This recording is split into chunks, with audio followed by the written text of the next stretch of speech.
All right, we're here with Chris Bowen. Not sure where you finished, man. Ended up in the wall, got into a crash. Looked like maybe Frank Denny Jr. got into you. Tell us what happened from your perspective, man. I mean, it's pretty simple. He gets into me every time he passes me. I'm pretty sure it goes the same with everybody. But usually it's kept to just rubbing, and rubbing's racing, and that's fine. But right there, he just went ahead and dumped me, and my car's killed. And what's unfortunate is me and him are racing in points.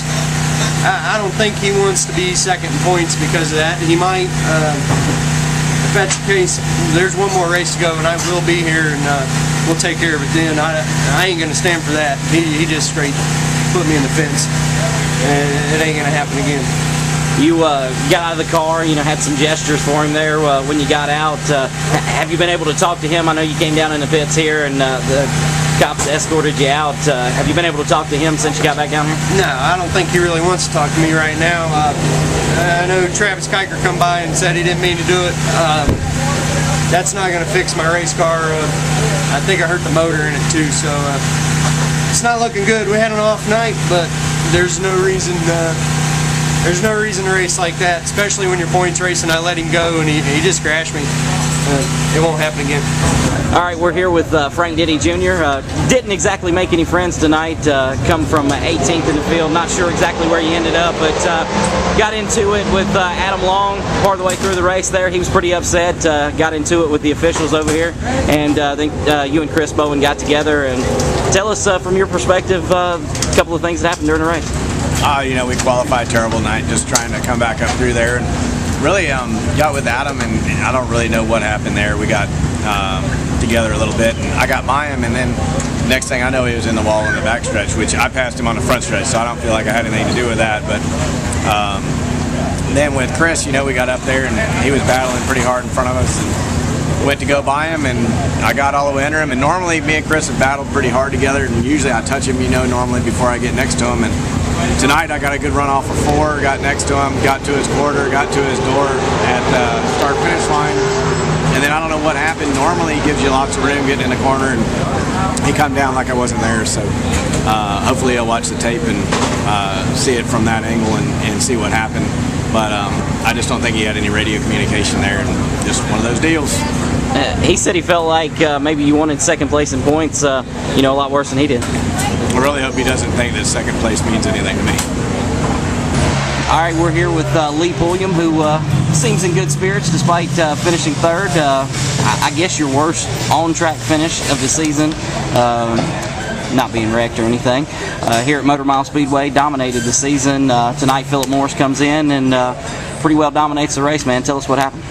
Yeah, it's pretty unfortunate. We gave it to him. Beat ourselves. We switched transmissions this week. Just got this one rebuilt, and guys put it in the car and forgot to put the oil in it, and not a very good way to go. When I got to Philip's bumper in second, we definitely had the car to beat, and I got to his bumper. We come off of 4, and it just bogged down all of a sudden. I was like, man, it's like you tried something going on in the drive line. Well, they was like, well, maybe a brake rotor or something stuck or something, just trying to make an excuse, make me feel better. And we kept going, and it was getting worse and worse, and it was just bogging it down the straightaway.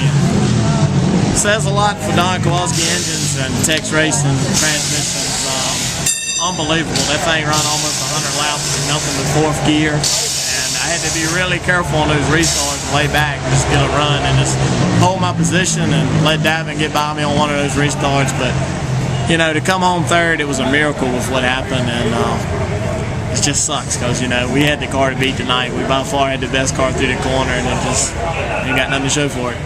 Worst night that could happen to, coming off of week when you and Philip got into it a little bit at South Boston, and he come to your home track now, and he got one on you, but sounds like not because he had the better car. No, he definitely didn't have the better car, but it don't matter. I didn't have the better car when I won that July 4th race, so I guess it all works around. He gave up one to me at South Boston, and I give up one to him here, but really didn't want to lose this race. We put a lot of effort, a lot of work into it, and it's just it's really frustrating to lose one like that, but at the same token, really blessed year, and if that's the worst thing that ever happens to us, we'll be fine. All right, we're here with Davin Seitz, who struggled for a few weeks here after clipping his car back at Caraway.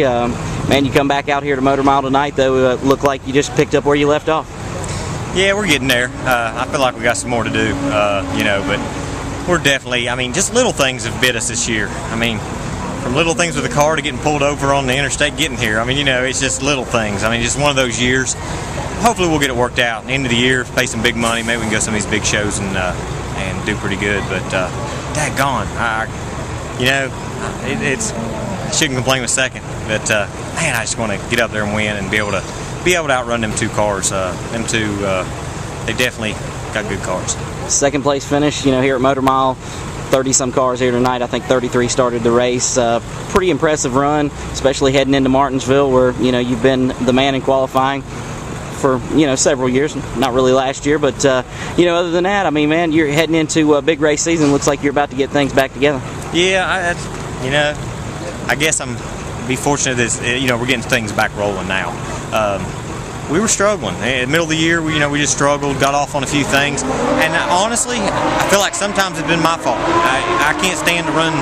You know, I try to run. I want to win these races, and I'll make a big swing. You know, right before a 150 lapper, we'll change 3 springs and go for it. You know, and it's one of them things, zero or hero, and I've been a zero a lot this year. So, you know, we're working on getting it fast. And let's get back up there and win some races. I don't know, just get up there and be competitive anyway.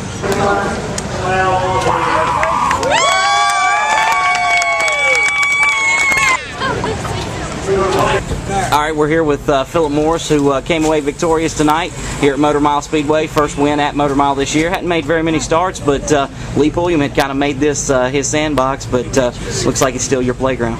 Yeah, we're having an awful good time tonight. It felt like national championship celebration time tonight. I tell you, car ran really good. I know Lee was going to be good because he came charged to the front.